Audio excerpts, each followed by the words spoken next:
ആ സുബഹിയുടെ സുന്നത്ത് നിസ്കരിക്കാൻ എങ്ങനെയാ നമസ്കരിക്കേണ്ടത്? ഫാത്തിഹ ഓതിയതിനു ശേഷം 2 സൂറത്തുകൾ അവിടെ ഓതണം. ഒന്നാമത്തെ റക്അത്തിൽ ഒന്ന് അലം നശ്റഹ് ലക സദ്റക എന്ന സൂറത്താണ്.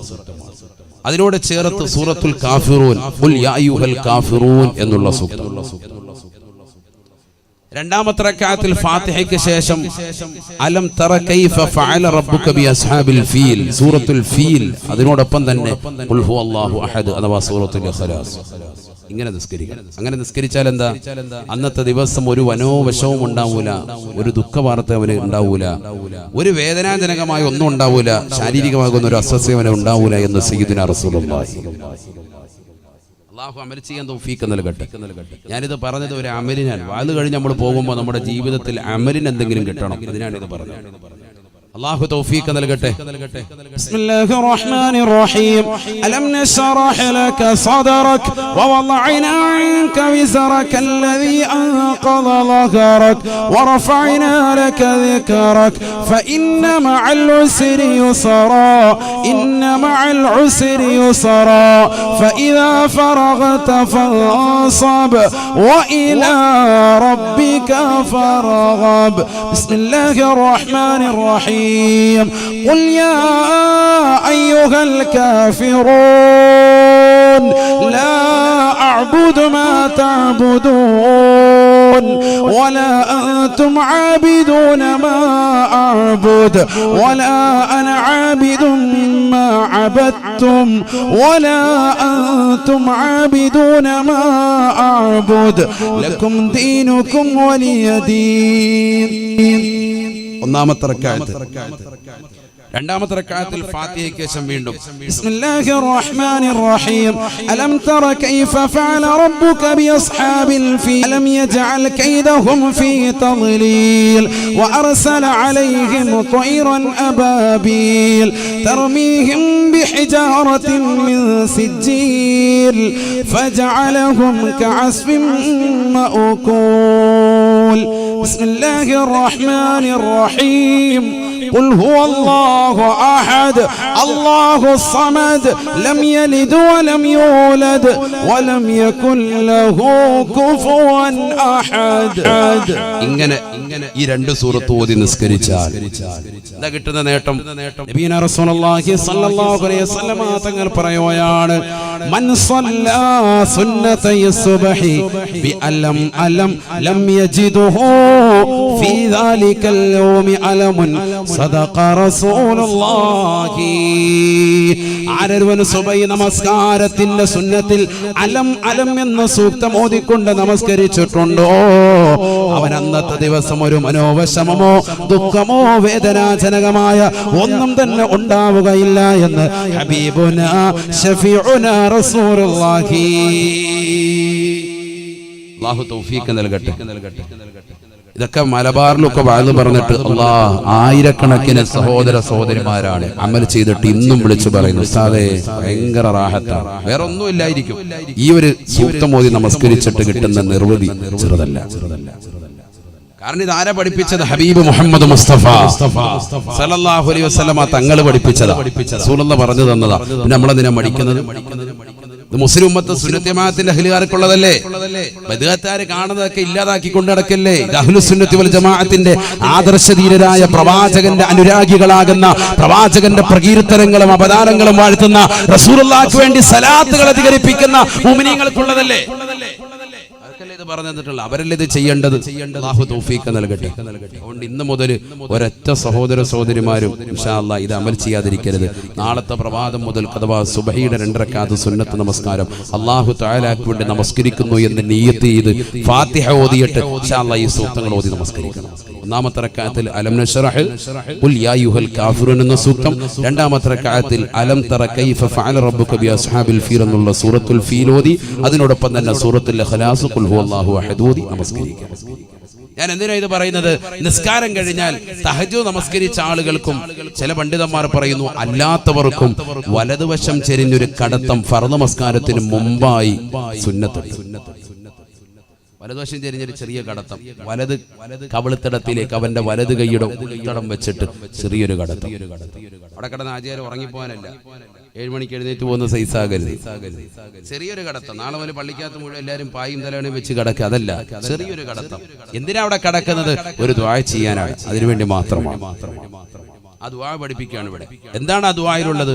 നരകത്തെ തൊട്ടുള്ള കാവൽ തേട്ടമാണെന്ന് സയ്യിദുനാ റസൂലുള്ളാഹി. വേറൊന്നുമില്ല, നരകത്തെ തൊട്ടുള്ള കാവൽ തേട്ടമാണ്. നരകം അത്രമേൽ പ്രധാനമാണ്, അതുകൊണ്ടാണത്. اللهم بحق جبريل وميكائيل وإسرافيل وعزرائيل وحملة العرش ومحمد صلى الله عليه وسلم اللهم أجرني من النار.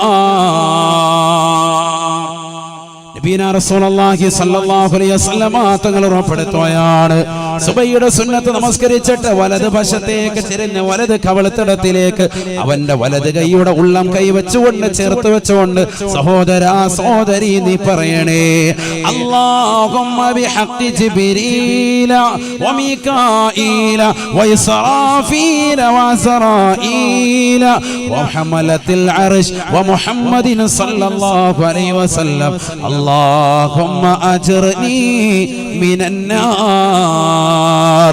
ജിബ്രീലിന്റെ ബറക്കത്ത് കൊണ്ട്, മീകായിലിന്റെ ബറക്കത്ത് കൊണ്ട്, ഇസ്രാഫീലിന്റെ ബറക്കത്ത് കൊണ്ട്, അസ്റായീലിന്റെ ബറക്കത്ത് കൊണ്ട്, അല്ലാഹുവിന്റെ അർശിനെ വലയം ചെയ്യുന്ന മലായികത്തിന്റെ ബറക്കത്ത് കൊണ്ട്, ബഹുമാനപ്പെട്ട ഹബീബുനാ ശഫീഉനാ റസൂലുള്ളാഹി സ്വല്ലല്ലാഹു അലൈഹി വസല്ലമ തങ്ങളുടെ ഹഖ് ജാഗ ബറക്കത്ത് കൊണ്ട്, അല്ലാഹുവേ നരകത്തെ തൊട്ട് എന്നെ നീ കാക്കണേ അല്ലാഹ്, നരകത്തെ തൊട്ട് കാക്കണേ അല്ലാഹ്. 3 പ്രാവശ്യം ഈ ദുആ ആവർത്തിക്കുക. എവിടെ? സുബഹിയുടെ സുന്നത്ത് നിസ്കരിച്ചിട്ട് വലത് കവിളുത്തടത്തിലേക്ക് വലത് കൈ ചേർത്ത് വെച്ചിട്ട് നേരെ കിടക്കുക, വലതുവശം ചെരിഞ്ഞ് നമ്മൾ ഖബറിൽ കിടക്കുന്നത് പോലെ.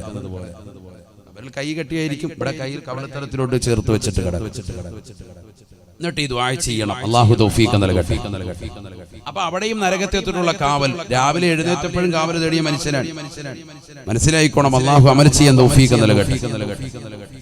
ഇത് കഴിഞ്ഞ് ഷാഫി മദ്ഹബിലുള്ളവർക്കും അല്ലാത്തവർക്കും റസൂലുള്ളാഹി സ്വല്ലല്ലാഹി അലൈഹി വസല്ലം തങ്ങൾ പഠിപ്പിക്കുന്നു, സുബഹി നമസ്കാരം കഴിഞ്ഞാൽ കൈയും കാലും അനക്കാതെ കൂടി ഇരുന്നിട്ട് ലാ ഇലാഹ ഇല്ലല്ലാഹു വഹ്ദഹു ലാ ശരീക ലഹു ലഹുൽ മുൽക്കു വലഹുൽ ഹംദു യുഹ്യി വയുമീതു വഹുവ അലാ കുല്ലി ഷൈഇൻ ഖദീർ 10 പ്രാവശ്യം അവന്റെ മുഴുവൻ പാപങ്ങളും പൊറുക്കും. ഗുഫിറ ലഹു വഇൻ കാനത മിസ്ല സബദിൽ ബഹർ. ഇമാം തിർമിദി ഉദ്ധരിക്കുന്ന ഹദീസിൽ കാണാം, സമുദ്രത്തിന്റെ നുരകൾക്ക് സമാനമായിട്ട്, അഥവാ സമുദ്രത്തിന്റെ അടിയിൽ നിന്ന് കടലിന്റെ തീരത്തേക്ക് കടന്നു വരുന്ന പതയ്ക്ക് സമാനമായിട്ട് പാപമുണ്ടെങ്കിലും അല്ലാഹു അവന്റെ എല്ലാ ചെറുപാപങ്ങളും ആ ഒരൊറ്റ ദിക്ർ ചെല്ലുന്നതിലൂടെ പുറത്തു കൊടുക്കുമെന്ന് സയ്യിദുനാ റസൂലുള്ളാഹി. ഏതാ ദിക്ർ? ലാ ഇലാഹ ഇല്ലല്ലാഹു വഹ്ദഹു ലാ ശരീക ലഹു ലഹുൽ മുൽക്കു വലഹുൽ ഹംദു യുഹ്യി വയുമീതു വഹുവ അലാ കുല്ലി ഷൈഇൻ ഖദീർ 10 പ്രാവശ്യം. എപ്പോഴൊക്കെ ഇത് ചെല്ലാറുണ്ട്? സുബഹി കഴിഞ്ഞിട്ടും മഗ്രിബിന് ശേഷവും, അഥവാ പ്രഭാതത്തിലും പ്രദോഷത്തിലും. ഇത് മാത്രമല്ല, ഒന്നുകൂടിയുണ്ട്, അല്ലാഹുമ്മ അജ്ർനി മിനന്നാർ, അല്ലാഹുമ്മ അജ്ർനി മിനന്നാർ. എത്ര പ്രാവശ്യം? 7 പ്രാവശ്യം. എന്താ അർത്ഥം? നരകത്തെ തൊട്ട് എന്നെ നീ കാക്കണേ അല്ലാഹ്. എഴുന്നേറ്റതുള്ളൂ, രാവിലെ എഴുന്നേറ്റതുള്ളൂ. മാത്രമല്ല, ഹബീബുനാ റസൂലുള്ളാഹി സ്വല്ലല്ലാഹു അലൈഹി വസല്ലം തങ്ങൾ പറയുകയാണ്, ഷാഫി മദ്ഹബിലുള്ള സഹോദരാ സഹോദരി, നീ ചെയ്യുന്ന അമല ഏത് നമസ്കാരമായിക്കോട്ടെ, അവസാനത്തെ തഹിയ്യാത്തിൽ 4 കാര്യങ്ങളെ തൊട്ട് കാവൽ തേടാതെ നമസ്കാരത്തിൽ ഒഴിയരുതേ. ഏത് ഫർളായിക്കോട്ടെ സുന്നത്തായിക്കോട്ടെ, അവസാനത്തെ തഹിയ്യാത്തിൽ നിന്ന് 4 കാര്യങ്ങളെ തൊട്ട് കാവൽ തേടാതെ നിങ്ങൾ പോകരുത് എന്ന് സയ്യിദുനാ റസൂലുള്ളാഹി. ശക്തിമത്തായ സുന്നത്തായി റസൂലുള്ളാഹി പഠിപ്പിച്ച ഒരു ദുആ ഉണ്ട്. നമ്മളൊക്കെ അത് ചെയ്തിട്ടാണ് സലാം വീട്ടൽ.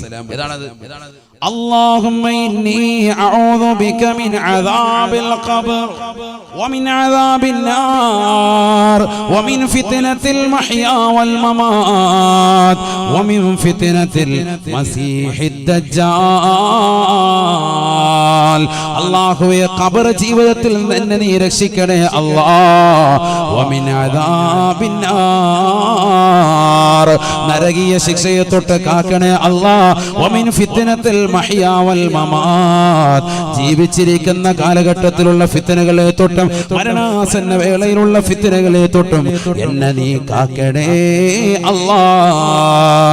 വമിൻ ഫിത്നത്തിൽ മസീഹിദ് ദജ്ജാൽ, ദജ്ജാലിന്റെ ഫിത്നയെ തൊട്ട് എന്നെ നീ കാക്കണേ അല്ലാഹ്. ഈ 4 കാര്യങ്ങളെ തൊട്ട് കാവൽ തേടാതെ മുഅ്മിനേ മുഅ്മിനത്തെ നിന്റെ നമസ്കാരത്തിൽ നിന്ന് സലാം വീട്ടരുതേ എന്ന് ഹബീബുനാ ശഫീഉനാ റസൂലുള്ളാഹി. ശക്തിമത്തായ സുന്നത്തായ ദുആ. അതിലുണ്ട് എന്ത്? നരകത്തെ തൊട്ടുള്ള കാവൽ തേടൽ. അത് പറയാനാണ് ഞാൻ. അല്ലാഹുമ്മ ഇന്നി അഊദു ബിക മിൻ അദാബിൽ ഖബർ വമിൻ അദാബിൻ നാർ, നരകീയ ശിക്ഷയെ തൊട്ട് എന്നെ നീ കാക്കണേ അല്ലാഹ്. നമ്മൾ പോലും അറിയാതെ നമ്മുടെ നിത്യജീവിതത്തിൽ ഇഷ്ടം പോലെ ഉണ്ടെന്ന് അർത്ഥം. അതാണ് ഞാൻ ഈ പറഞ്ഞതിന്റെ അർത്ഥം. പ്രഭാതത്തിനും പ്രദോഷത്തിനും കാവൽ തേടുന്നു, രാവിലെ എഴുന്നേൽക്കുമ്പോൾ തന്നെ കാവൽ തേടുന്നു, സുബഹിയുടെ സുന്നത്ത് നിസ്കരിച്ചിട്ട് അവിടെയും വലതുവശം ചെരിഞ്ഞ് കവിളത്തടത്തിലേക്ക് കൈ ചേർത്ത് വെച്ചിട്ട് അവിടെയും കാവൽ തേടുന്നു, സുബഹിയുടെ സുന്നത്തിനും കാവൽ തേടുന്നു, സുന്നത്ത് നമസ്കാരം കഴിഞ്ഞ് ഫർദ് നിസ്കാരത്തിന്റെ അവസാനത്തിനും കാവൽ തേടുന്നു, അത് കഴിഞ്ഞ് വീണ്ടും 7 പ്രാവശ്യം കാവൽ തേടുന്നു. ഇങ്ങനെ കാവൽ തേട്ടം തന്നെ. സുബ്ഹാനല്ലാഹ്. والذين يقولون ربنا اصرف عنا عذاب جهنم إن عذابها كان غراما إنها ساءت مستقرا ومقاما. റഹ്മാനായ റബ്ബിന്റെ ദാസന്മാരുടെ അടിമകളുടെ വിശേഷണങ്ങൾ ഖുർആൻ എണ്ണി പറഞ്ഞെടുത്ത് വിശുദ്ധമായ ഖുർആനിലൂടെ അല്ലാഹു ഉറപ്പെടുത്തുകയാണ്. വല്ലദീന യഖൂലൂൻ ربنا اصرف عنا عذاب جهنم إن عذابها كان غراما إنها ساءت مستقرا ومقاما. അല്ലാഹുവേ, നരകീയ ശിക്ഷയെ തൊട്ട് കാക്കണേ അല്ലാഹ്, നീ കാവൽ നൽകണേ നാഥാ. ഇവിടെയൊക്കെ നരകത്തെ തൊട്ടുള്ള കാവൽ തേട്ടമാണ്. ഞാൻ നീട്ടിക്കൊണ്ടു പോകുന്നില്ല, ചുരുക്കാൻ. ഈ നരകത്തെ കുറിച്ച് പറഞ്ഞത് കത്തിയാളുന്ന നരകം, നരകം പറയാൻ ബാക്കി വെച്ചത്, ഇവരൊക്കെ ഞാൻ പറഞ്ഞത്, വിനീതം പറഞ്ഞത് യൂട്യൂബിലുണ്ട്, നിങ്ങളത് കേൾക്കണം. ഇപ്പൊ അതിലേക്കൊന്നും പോകുന്നില്ല, അതൊക്കെ ഒരുപാട് പറയാനുണ്ട്. നരകത്തിന്റെ അടിത്തട്ട് അർളുഹാ മിൻ റസാസ്, നരകത്തിന്റെ അടിത്തട്ട് ഈയത്തിലാണ് സയ്യിദുനാ റസൂലുള്ളാഹി. നരകത്തിന്റെ മുകൾ ഭാഗം ചെമ്പാൻ, ചെമ്പാൻ സയ്യിദുനാ റസൂലുള്ളാഹി. ചെമ്പാവുമ്പോ എങ്ങനെയുണ്ട്? ചൂട് കുറയോ കൂടുവോ? കൂടും. ചൂടൊരിക്കലും പോകൂല. അതിന്റെ മുകൾ ഭാഗം മച്ച് ഭയങ്കര ചൂടാണ്. സയ്യിദുനാ റസൂലുള്ളാഹി ചെമ്പാൻ. ചുറ്റുഭാഗം മുഴുവനും ഗന്ധകമാണ്, അതിശക്തമായ പുകപടലമാണ്, ചൂട് കാറ്റ് വരെയാണ്. സുബ്ഹാനല്ലാഹ്. 3000 വർഷം കത്തിക്കപ്പെട്ട നരകം, ആ നരകമാണ് മുന്നിലേക്ക് വരുന്നത്. അതിന്റെ മുന്നിൽ വെച്ചാണ് വിചാരണ നടത്തപ്പെടുക. സയ്യിദുനാ റസൂലുള്ളാഹി. ഇപ്പൊ അതിലേക്ക് കൂടുതൽ പോകുന്നില്ല. ആ നരകത്തെ കൊണ്ടുവരുന്ന രംഗമൊക്കെ ഉണ്ട്, അതൊക്കെ പറയാൻ നിന്നാൽ സമയം ഒരുപാട് പോകും. അതുകൊണ്ടാണ് ഞാൻ ഭയക്കുന്നു. ഞാൻ തിരിച്ചു വരിക. അവിടുന്ന് 4ാമത്തെ ഘട്ടം കഴിഞ്ഞ് പിന്നെ എത്തുക അൽ ജന്നത്തു അവിന്നാർ, മഹ്ശറയിൽ നിന്ന് നമ്മെ കൊണ്ടുപോകാം. ഒന്നില്ലെങ്കിൽ സ്വർഗം, അല്ലെങ്കിൽ നരകം. അവിടുന്ന് വേർതിരിക്കും. ഫരീഖും ഫിൽ ജന്ന വഫരീഖും ഫിസ് സഈർ. 5ാമത്തെ ഘട്ടം അതാണ്. 1ാമത്തെ ഘട്ടം സൂചിപ്പിച്ചു ആലമുൽ അർവാഹ്, ആത്മാക്കളുടെ ലോകം. 2ാമത്തെ ഘട്ടം സൂചിപ്പിച്ചു ദുനിയാവ്. 3ാമത്തെ ഘട്ടം പറഞ്ഞു ഖബർ. 4ാമത്തെ ഘട്ടം പറഞ്ഞു മഹ്ശറ. 5ാമത്തെ ഘട്ടമാണ് ഈ പറയുന്നത്. മഹ്ശറയിൽ നിന്ന് ഡിവൈഡ് ചെയ്യാൻ. യാ അല്ലാഹ്, നിസ്കരിച്ചാണോ, നോമ്പ് പിടിച്ചിട്ടുണ്ടോ, സക്കാത്ത് കൊടുത്തിട്ടുണ്ടോ, ഹജ്ജ് ചെയ്തിട്ടുണ്ടോ, ഈ ദുനിയാവാദം വയസ്സ് കാലഘട്ടത്തിൽ നന്മ ചെയ്തവനാണോ, യാ അല്ലാഹ് തആല സ്വർഗ്ഗത്തിലേക്ക് പോയിക്കോ. അതല്ല ഈ ദുനിയാവിൽ അടിച്ച് പൊളിച്ച് രസിച്ച് രമിച്ച് കള്ളു കുടിച്ച് കഞ്ചാവടിച്ച് നടന്നവനാണോ, നരകത്തിലോട്ട് പോയിക്കോ. ഫരീഖും ഫിസ് സഈർ, ഒരു കൂട്ടം ആളുകളെ സ്വർഗ്ഗം, മറ്റൊരു കൂട്ടത്തെ നരകം. ഇത് തീരുമാനിക്കുന്നത് എവിടുന്നാ? മഹ്ശറയിൽ നിന്നാണ് അങ്ങോട്ടും ഇങ്ങോട്ടും കൊണ്ടുപോവാ. പക്ഷെ അമൽ ഏതാ പരിഗണിക്കുക? 2ാം ഘട്ട ജീവിതമാകുന്ന ഈ ദുന്യാവാകുന്ന ഇഹലോകമാകുന്ന 60ഓ 70ഓ വയസ്സുള്ള കാലഘട്ടത്തിൽ ചെയ്തതാകുന്ന നന്മകൾ അല്ലെങ്കിൽ തിന്മകൾ, അതാണ് ഖബറിൽ പരിഗണിക്കുന്നത്, അതാണ് മഹ്ശറയിൽ പരിഗണിക്കുന്നത്. എല്ലായിടത്തും പരിഗണന ഏറ്റവും കുറഞ്ഞ കാലഘട്ടത്തിൽ നീ ചെയ്ത അമല് അത് മതി. ഈ ആലമുൽ അർവാഹിൽ ആത്മാക്കളുടെ ലോകത്ത് 1000 കൊല്ലക്കണക്കിന് വർഷം ജീവിച്ചു. അവിടെ ഒന്നും വേണ്ട. അവിടെ നീ കരാറ് ചെയ്ത് അള്ളാഹയെ അനുസരിക്കാന്ന് പറഞ്ഞിട്ട് നീ പോകുന്നതാ. ഈ ദുന്യാവാകുന്ന രണ്ടാമത്തെ കാലഘട്ടത്തിൽ നീ എന്ത് ചെയ്തിട്ടുണ്ട്? നിസ്കരിച്ചിട്ടുണ്ടോ? നമസ്കരിച്ചിട്ടുണ്ടോ? ഇബാദത്ത് എടുത്തിട്ടുണ്ടോ? എന്താ നീ ചെയ്തത്? വല്ല നന്മയുണ്ടെങ്കിൽ അള്ളാഹ് സ്വർഗത്തിലേക്ക് പോവാം. ഏറ്റവും കുറഞ്ഞ കാലഘട്ടത്തിലേക്ക് നോക്കിയിട്ട നിന്റെ എല്ലാ ജീവിതവും പരിഗണിക്കുന്നത്. നിനക്ക് സ്വർഗ നരകങ്ങൾ അല്ലാഹു ചെറുതല്ല, മനസ്സിലായിക്കോ. അല്ലാഹു നമുക്ക് സ്വർഗം നൽകി അനുഗ്രഹിക്കട്ടെ.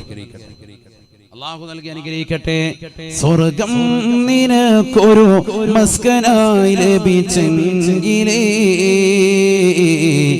ഇവിടുന്ന് ക്ലേശം സാരമില്ല നിന്നിലേ. സ്വർഗം നിനക്കൊരു മസ്കനായി ലഭിച്ചെങ്കിലേ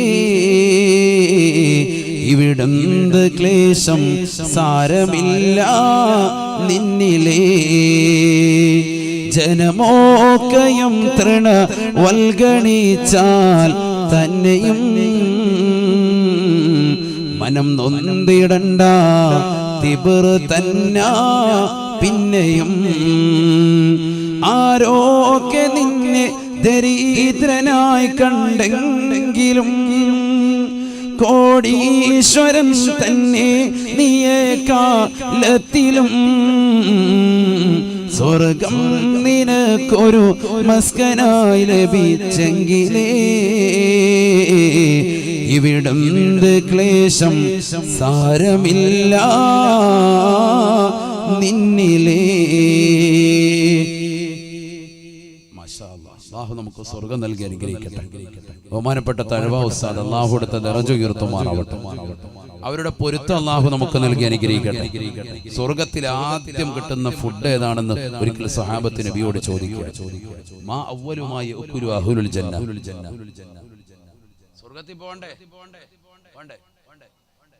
അല്ലാഹു തൗഫീഖ് നൽകട്ടെ. അവിടെ നിന്നല്ലേ നമ്മൾ ഇങ്ങോട്ട് ഇറക്കപ്പെട്ടത്. വാപ്പയെ അവിടെ നിന്ന് അങ്ങോട്ട് ഇറക്കിയത്. തറവാട്ടിലേക്ക് പോകണ്ടേ? ഇസ്മായിലെ പോകണ്ടേ? അല്ലാഹു തൗഫീഖ് നൽകട്ടെ. സ്വർഗത്തിലെ ആദ്യത്തെ ഫുഡ് അഹ്ലുൽ ജന്ന യാ റസൂലല്ലാഹ്.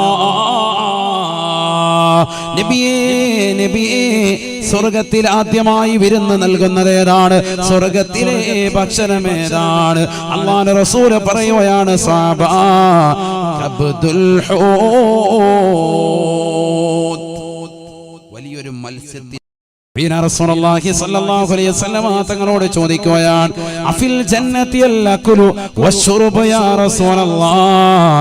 സ്വർഗ്ഗത്തിൽ ഭക്ഷണമുണ്ടോ റസൂലേ?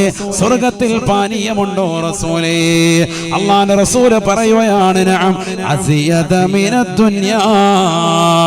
ഈ ദുനിയാവിൽ നീ കഴിച്ചിട്ടുള്ള ഭക്ഷണത്തെക്കാൾ, ഈ ദുനിയാവിൽ നീ കുടിച്ചിട്ടുള്ള കുടിനീരുകളെക്കാൾ കൂടുതൽ ഭക്ഷണവും പാനീയവും ഉണ്ടാവുക അത് സ്വർഗ്ഗത്തിലാണ്, സ്വർഗ്ഗത്തിലാണ് എന്ന് ഹബീബുനാ റസൂലുള്ളാഹി. ഏറ്റവും കൂടുതൽ അവിടെയാ കിട്ടുക. ഈ ദുനിയാവിൽ നീ കുടിച്ചിട്ടുള്ളതിനേക്കാൾ കഴിച്ചിട്ടുള്ളതിനേക്കാൾ കൂടുതൽ അവിടെ. ഇവിടെ നീ 5ഉം 10ഉം സമയത്തായിരിക്കും കഴിക്കുക. കിഴിപൊറോട്ട കഴിക്കാൻ പോയിട്ടുണ്ടാവും, കുഴിമന്തി കഴിക്കാൻ വേണ്ടി നീ പോയിട്ടുണ്ടാകും. പക്ഷെ ഇതൊന്നും അല്ല, ഇതിനപ്പുറത്തേക്ക് വലിയ ഫുഡ് അവിടെയാ കിട്ടുക. ഏറ്റവും കൂടുതൽ ഫുഡ് അവിടെയാണ്. ഉടനെ സ്വഹാബത്ത് നബിയോട് ചോദിക്കുകയാണ് അയബൂലൂന വയതവതൂൻ. നബിയെ കാഷ്ടിക്കുകയില്ലയോ മൂത്രിക്കുകയില്ലയോ? ഭക്ഷണം കഴിച്ചാൽ മലമൂത്ര വിസർജനം നടത്തേണ്ടി വരില്ലയോ? അല്ലാഹുവിന്റെ റസൂൽ പറഞ്ഞില്ല ഇല്ല സഹാബ, ഇല്ല സഹാബ. ഫഖാലു ഉടനെ സഹാബത്ത് വീണ്ടും ചോദിക്കുകയാണ് കൈഫ തഖറുജുൽ ബഖിയത്തു മിൻഹും യാ റസൂലല്ലാഹ്. എങ്ങനെയാണ് അവരുടെ ബാക്കി അവശേഷിക്കുക റസൂലേ? പുറത്തേക്ക് പോകണ്ടയോ പോകണ്ടയോ? അല്ലാഹുവിന്റെ റസൂൽ പറയുകയാണ് ബാക്കി ആയിട്ടില്ല സഹാബ വല്യതഅറഖൂൻ. ആ ജനങ്ങൾ വിയർപ്പിലൂടെ പോകുകയാണ്. അവരുടെ വിയർപ്പിലെ ഗ്രന്ഥിയിലൂടെ വിയർപ്പിന്റെ കണികകൾ പുറത്തേക്ക് പോകുമേ. അതാണ് ഭക്ഷണത്തിന്റെ വേസ്റ്റ് എന്ന് നബിയുനാ റസൂലുള്ളാഹി. അല്ലാഹുവിന്റെ റസൂൽ എന്നിട്ട് വീണ്ടും പറയുകയാണ് ഫകാന അറഖഹും അൽ മിസ്കൂ. അവരുടെ വിയർപ്പിന്റെ ഗ്രന്ഥിയിലൂടെ പുറത്തു വരുന്ന വിയർപ്പിന് കസ്തൂരിയുടെ സുഗന്ധമാണ് എന്ന് ഹബീബുനാ ഷഫീഉനാ റസൂലുള്ളാഹി. സ്വർഗ്ഗത്തിൽ ഭക്ഷണം കഴിച്ചു കഴിഞ്ഞാല് വേസ്റ്റ് വരെ എങ്ങനെയാണ്? മലമൂത്ര വിസർജനമൊന്നുമില്ല. ഫുഡ് കഴിച്ചു കഴിഞ്ഞാൽ ആചാര്യ ഇരുന്ന് ഇങ്ങനെ വിയർക്കുക. വിയർപ്പിന്റെ ഗ്രന്ഥിയിലൂടെ വിയർപ്പ് പുറത്തു വരും. അപ്പൊ മനസ്സിലായിക്കോണം, ആള് നല്ല ഭക്ഷണം കഴിക്കാൻ തുടങ്ങിയിട്ടുണ്ടെന്ന് മനസ്സിലാക്കാം. ആ വിയർപ്പിനോ ദുനിയാവിലെ പോലെ കട്ട നാറ്റമൊന്നുമില്ല. മുന്നാചാര്യ കുളിച്ചിട്ട് പോവാ, ആ പരിപാടിയൊന്നുമില്ല. നല്ല സുഗന്ധമാണ്, കസ്തൂരിയേക്കാൾ സുഗന്ധമാണെന്ന് സയ്യിദുനാ റസൂലുള്ളാഹി. സ്വർഗത്തിലെത്തിയാലേ മുഅ്മിനീങ്ങൾക്ക് ആ പദവി കിട്ടൂ. ഇവിടെ ശ്രദ്ധിക്കണേ, നല്ലതുപോലെ ശ്രദ്ധിക്കൂ. ഒരു പോയിന്റാണ് ഈ പറയുന്നത്. എന്താണ്? മുഅ്മിനീങ്ങളുടെ വിയർപ്പിന്റെ ഗ്രന്ഥിയിലൂടെ കടന്നു വരുന്ന വിയർപ്പിന് കസ്തൂരിയുടെ സുഗന്ധം കിട്ടണമെങ്കിൽ അവൻ എവിടെ എത്തണം? സ്വർഗത്തിലെത്തണം. എന്നാൽ സ്വർഗത്തിലെത്താതെ ഈ ദുന്യാവിൽ വെച്ച് തന്നെ അള്ളാഹു ഒരാൾക്ക് നൽകിയിട്ടുണ്ട്. അതാരാണെന്നറിയുമോ?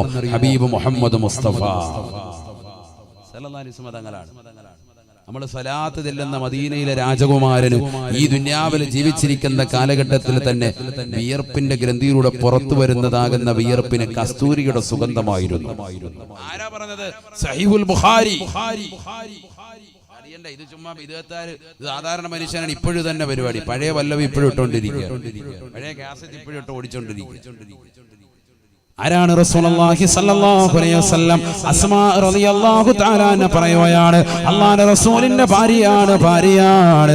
എന്റെ ഭർത്താവ് വീട്ടിലേക്ക് വരുമ്പോ എന്റെ ഭർത്താവിന് ഞാൻ വിരിപ്പ് വിരിച്ചു കൊടുക്കുമോ?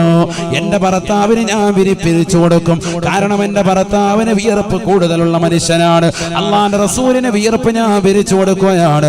റസൂലുള്ളാഹി ആ വിയർപ്പിന്മേൽ ശയ്യവലംബിക്കുകയാണ്.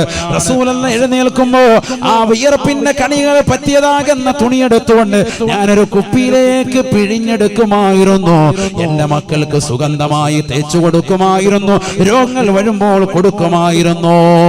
വല്ലാത്ത സുഗന്ധമാണ് ലോകരെ എന്ന് അസ്മാ റളിയല്ലാഹു അൻഹാ, ഉമ്മഹാത്തുൽ മുഅ്മിനീങ്ങൾപ്പെട്ട വനിതയല്ലയോ ലോകത്തോട് വിളിച്ചു പറയുന്നത്? അല്ലാഹുവിന്റെ റസൂലിന്റെ ഭാര്യയാണ് പറയുന്നത്. ഹബീബായ റസൂലുള്ളാഹി സ്വല്ലല്ലാഹു അലൈഹി വസല്ലമ തങ്ങൾക്ക് നാളെ ആഖിറത്തിൽ മുഅ്മിനീങ്ങളുടെ ശരീരത്തിൽ നിന്ന് അടിച്ചു വീശുന്നതാകുന്ന നൽകിയിട്ടുണ്ട് എന്ന് സ്വഹാബത്ത് രേഖപ്പെടുത്തുകയാണ്. ഉലമാക്കൾ ഗ്രന്ഥങ്ങളിലൂടെ പഠിപ്പിക്കുകയാണ്. സാധാരണ വ്യക്തിയായി അല്ലാഹുവിന്റെ റസൂലിനെ കാണരുതേ. ഹബീബുനാ ശഫീഉനാ റസൂലുള്ളാഹി സ്വല്ലല്ലാഹു അലൈഹി വസല്ലം സ്വഹാബി പുറത്തേക്ക് ഇറങ്ങുമ്പോ കൂരിരുട്ടാൻ. കൂട്ടുകാരന്റെ വീട്ടിൽ പോയി ഭക്ഷണം കഴിച്ചതാ. ഭക്ഷണം കഴിച്ച് മസാലയൊക്കെ ചർച്ച ചെയ്ത് വെളിയിലേക്ക് ഇറങ്ങിയപ്പോ ഇന്നത്തെ പോലെ ലൈറ്റ് ഒന്നുമില്ല, എമ്മച്ചൊന്നുമില്ല, ഫുള്ളി ഇരുട്ട്. അങ്ങനെ ഇടങ്ങേറായിട്ട് പുറത്തേക്ക് വന്നപ്പോ അദ്ദേഹത്തിന് ഇരുട്ടിലൂടെ പോകണ്ടേ? അപ്പൊ ഇദ്ദേഹം എന്ത് ചെയ്തു? തന്റെ കൈ ഇങ്ങനെ അങ്ങോട്ട് ഉയർത്തി, വലത്തെ കൈ പ്രകാശിക്കാൻ തുടങ്ങി. എമ്മച്ചായി ഭയങ്കര പ്രകാശം. ഭയങ്കര പ്രകാശം. കൈ അങ്ങോട്ട് പ്രകാശിക്കാൻ തുടങ്ങി. കൈയുടെ പ്രകാശം ആ ട്യൂബ് ലൈറ്റിലൂടെ അദ്ദേഹം ഇങ്ങനെ നടന്ന് വീട്ടിൽ വരികയാണ്. കൂട്ടുകാരൊക്കെ കാണുകയാണ്, അദ്ദേഹത്തിന്റെ കൈ പ്രകാശിക്കുന്നു. എന്താ പറ്റിയാണ്? നിന്റെ കൈക്ക് എന്ത് പറ്റി? കൈ ഭയങ്കര കയ്യിൽ വല്ല ട്യൂബ് കെട്ടി വെച്ചിട്ടുണ്ട്. ഉമൈർ റളിയല്ലാഹു തആല അൻഹു പറയുകയാണ്, ആരാണ് ഉമൈർ? വസയ്യിദുനാ ഉമൈർ വസയ്യിദുനാ ഉമൈർ വസയ്യിദുനാ ഉമൈർ വസയ്യിദുനാ ഉഖബത വസയ്യിദുനാ ഉകാശത. ബദറിൽ പങ്കെടുത്തതായ സ്വഹാബിയാണ്, ബദറിൽ പെട്ടതാകുന്ന മനുഷ്യനാണ്. ബഹുമാനപ്പെട്ടവരെ പറയുകയാണ്, കൂട്ടുകാരെ, എന്റെ സ്വഹാബത്തെ, എന്റെ കൂട്ടുകാരെ, എന്റെ കൈ എങ്ങനെ പ്രകാശിക്കാനുള്ള കാരണം ഒരാളാണ്. അതാരാണെന്നറിയണ്ടയോ? എന്റെ ഹബീബാണ്. ആ പ്രവാചകനെയാണ് പ്രേമിക്കേണ്ടത് സോദരാ. ലോകത്തുള്ളതാകുന്ന സർവ്വജനങ്ങളും ഒരേ ഒരു കേന്ദ്ര ബിന്ദുവിലേക്കാണ് സ്വലാത്ത് ചൊല്ലുന്നത്. ഒരേ ഒരു വ്യക്തിയിലേക്കാണ് മനസ്സ് കൊടുക്കുന്നത്. അത് മറ്റാരുമല്ല.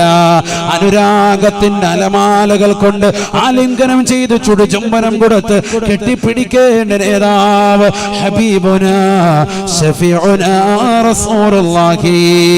മദീനയിലെ രാജകുമാരനാണ്. ഖുബൈ ഖദ്റായിന്റെ ചുവട്ടിൽ ചുംബനം വെച്ചുറങ്ങുന്ന ഹബീബുനാ ശഫീഉനാ റസൂലുള്ളാഹി.